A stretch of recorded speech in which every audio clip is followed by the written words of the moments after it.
পেলাম খবরে পুরনিয়োগ দুর্নীতিকাণ্ডে ফের তৎপর ইডি। এবার রাজ্যের মন্ত্রীর ছেলে ও মেয়েকে তলব।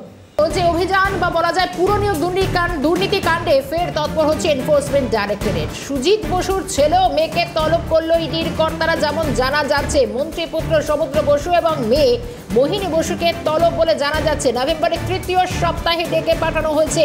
অক্টোবরেই মন্ত্রী বাড়ি, সল্টটেকের অফিস, একাধিক জায়গায় তল্লাশি চালায় ইডির কর্তারা। উদ্ধার হয় বেশ কিছু নথি, নগদ ও অর্থ। পুরনিয়োগ দুর্নীতিকাণ্ডে তৎপর আবারও নতুন করে ইডি। সুজিত বসুর ছেলে ও মেয়েকে তলব করলো এনফোর্সমেন্ট ডাইরেক্টরেটের কর্তারা। এবার রাজ্যের মন্ত্রীর ছেলে ও মেয়েকেও তলব। পুরনিয়োগ দুর্নীতিকাণ্ডে ফের তৎপর ইডি। টেলিফোন লাইনে রয়েছেন আমাদের চিফ রিপোর্টার সত্যজিৎ মুখোপাধ্যায়। সত্যজিৎ, অক্টোবরও দেখেছিলাম সুজিত বসুর বাড়ি, সল্টটেকের অফিস, বিভিন্ন জায়গায় অভিযান চালায়। এবার সুজিত বসুর মেয়ে ও ছেলেকেও তলব করা হলো।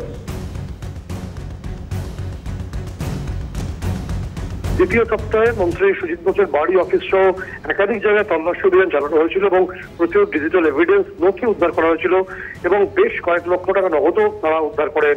এনফোর্সমেন্ট ডাইরেক্টর কর্তারা উদ্ধার করেন এবং এডি সূত্রে যে তথ্য জানা যাচ্ছে যে নভেম্বরের তৃতীয় সপ্তাহে তলব করা হয়েছে মন্ত্রী সুজিত বসু ছেলে সমুদ্র বোস এবং মেয়ে মোহিনী বোসকে এবং এজিও কমপ্লেক্সে তলব করা হয়েছে। নভেম্বরের তৃতীয় সপ্তাহে এই তলব বলে বা এই সম্মান করা হয়েছে বলে এডি সূত্রে আমরা জানতে পারছি।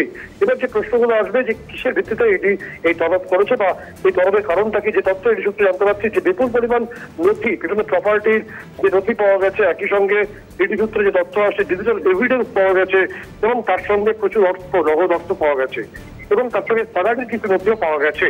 এখানে তল্লাশি অভিযান চালানোর সময় এডি কর্তারা যে ধাবাটিতে গেছিলেন, অর্থাৎ যেটি সমুদ্র বসুর নামে রয়েছে, সেই ধাবার সঙ্গে জড়িত যে চার্টার্ড অ্যাকাউন্টেন্ট ফার্ম, সেখানে তারা গেছিলেন এবং সেই সূত্রে একাধিক স্যালারি যে নথি তাদের হাতে আসে।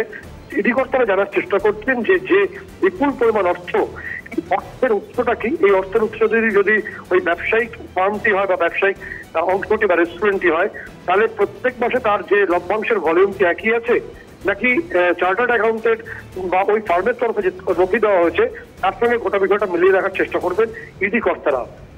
মন্ত্রীর ছেলে এবং মেয়ে উভয়েরই বয়ান নথিবদ্ধ করা হবে পিএমএলওতে, যে তথ্য ইডি সূত্রে জানতে পারছি।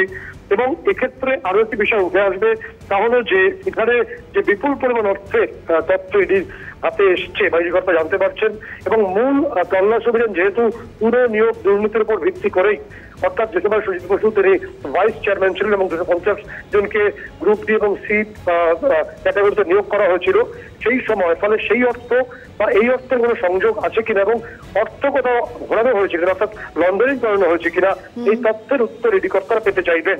সেই কারণে নভেম্বরের তৃতীয় সপ্তাহে মন্ত্রীর ছেলে এবং মেয়েকে তলব করা হয়েছে, তাদের বয়ান নথিবদ্ধ করা হবে এবং যদি কোনো অসঙ্গতি আসে সেক্ষেত্রে পরবর্তী তলব হতে পারে বা আইনানুগ ব্যবস্থা হতে পারে। নজর থাকবে আমাদের পরবর্তী আপডেটের দিকে। ধন্যবাদ জানাবো সত্যজিৎ তোমায়। সঙ্গে ছিল চিফ রিপোর্টার সত্যজিৎ মুখোপাধ্যায়। পুরনিয়োগ দুর্নীতিকাণ্ডে ফের তৎপর ইডি, এনফোর্সমেন্ট ডাইরেক্টরেটের কর্তারা এবং সুজিত বসুর ছেলে ও মেয়েকে সমুদ্র বসু এবং মোহিনী বসুকে তলব করা হয়েছে এবং তৃতীয় সপ্তাহে নভেম্বরে তলব বলেও জানা যাচ্ছে।